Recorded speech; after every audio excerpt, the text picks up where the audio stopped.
Well, yes. I mean, listen. I want to be heard, and I don't want to be ungracious. I took the gig because they paid me a good. Because I'm here in New Orleans, and because I thought my dad would get a kick out of it. My father passed away this year, and I thought, you know, he would want me to take the gig. But I made sure, and I said it in the speech, to give the speaking fee to the New Orleans Musicians Health Club, which is as a means of illustrating the point. But once I'm inside, and once people have been kind enough to let me speak, I have to be true to myself and say what I feel. But at the same time, there's an obligation to be polite and to be gracious and to give credit for as far as people, if they've come a certain part of the journey, is to credit that and to encourage them to come farther. I'm not going to convince anybody by throwing a tantrum up there. So there's that. But I mean, to go back to the characters again. If I had made Maury Levy not Jewish, and everyone in Baltimore who knows the drug history and legal history of that city over the last 20 years, they would know who the real lawyers were who had championed various drug organizations. That would have been me cheating because I'm Jewish. Like, I'm trying to protect my tribe. Meanwhile, I'm writing all these other characters. I'm writing African American drug dealers. I'm writing corrupt politicians, both black and white. I'm writing an Italian American mayor who sees his own vision compromised. I'm writing an Irish detective, Irish American detective who has an alcohol problem. If I only pulled the Jewish punch because I'm Jewish, then I'm a fraud. Then I'm a fraud. But do you give the same consideration? Do you give the same consideration to the Jewish character as to the non-Jewish character, or are they just all your characters? They're all characters, but I mean, I wasn't writing a story that was heavily. The only place where the Jewish community intersected was at the courthouse. That really is the only place where they legitimately. We were depicting Baltimore at the Millennium, and that was the place where you actually saw a Jewish dynamic. Was at the courthouse with the legal profession. I imagine if you'd gone to Hopkins, or if we dove into one of the teaching hospitals, or if we got out into the county, into Owings Mills and Pikesville, but we had no reason to go there. Right.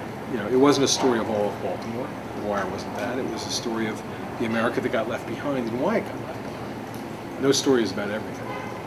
So, the Federation, did they come to you for this speaking gig? Yeah, I was shocked. They came to me, and I thought, well, they probably didn't talk to the folks in Baltimore because I made them mad. I remember the Jewish Week, or Jewish Times, came and interviewed me and did a piece on me at the time of the corner. And other than the Wire was, I guess, first going on the air. And I said these things then. And nobody was happy to hear it. And there was some angry mail, and I got a few angry calls. And everyone wanted to tell me that they started it. Right. I mean, that was my favorite moment. It was in it's a communa. I'll get the wrong.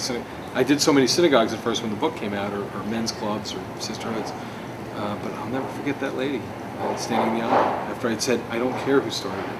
I only care that these 15 and 14-year-old kids, they're going to the corners, and they're going to be on the corners till they're dead or they're thrown in prison, and their lives are ending even as we speak. They're being diminished as human beings, and they don't care who started it. Why do you? And sure enough, after all the passion I could throw at this talk in a very crowded synagogue, a woman walked up to me and said, but they started. And I thought, man, this is hard to get past. So what's been the reaction, or if any, from... I saw a column in the Jewish Times in New York where the guy actually spoke well of what I said. I thought that was really, but I didn't, nobody was mean to me afterwards. Everyone was very polite. But listen, by the time I finished, I think everybody was across the street.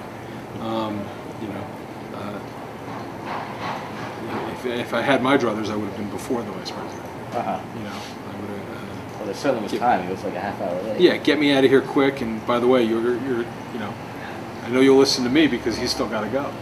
But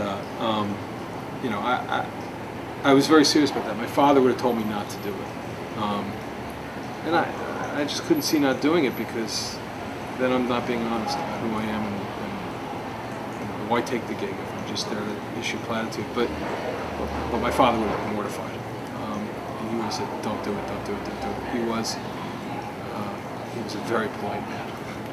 And look, I mean, the federations do give money to non-Jewish causes. Jewish charities do give money to non-Jewish causes. But even here, there is a little undercurrent of, well, there's one big organization that's taking center stage for the service projects they're doing, while there's been an organization down here that has been doing a lot of, well, pretty much all of the non-sectarian work. Yeah. And that's not what we do. Right. I know that's always the case. And yet, the end result of that kind of thinking is that, the Jewish community has no presence outside of itself. When you get in there and you roll up your sleeves and you make yourself part of the American collective, it says something. It says something not just to the people you're helping, but to the collective as a whole. It says we are in this with all of you. And when you don't, and when you are too insulated and too self-obsessed to be able to distinguish your community's need from another community's desperation, it becomes harder to maintain the notion. We all know how one of the great unspoken tragedies of the Holocaust was not that it was just the Nazis, but that it was the level of toleration of the Nazis and even cooperation on the part of Ukrainians and Poles and Austrians and French. The number of people who didn't have an opinion or didn't care or even secretly were content to see Jews go to the concentration camps is the reason that it could happen. And if we want to maintain our sense of, they were supposed to be their brother's keeper, we were their brothers, we were human beings, how could they not see that? How could they disconnect? Then don't dare do it in the context of your own society.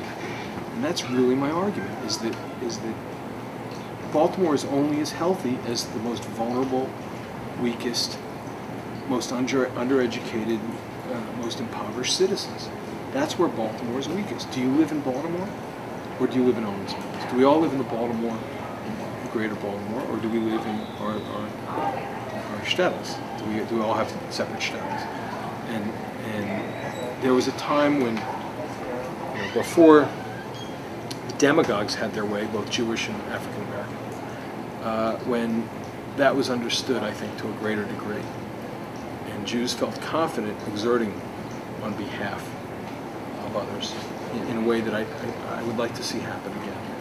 So I guess the question is, how committed are you to seeing that happen? Like, is this a one-time shot? Okay, I made my point, I'm done, or is there actually some work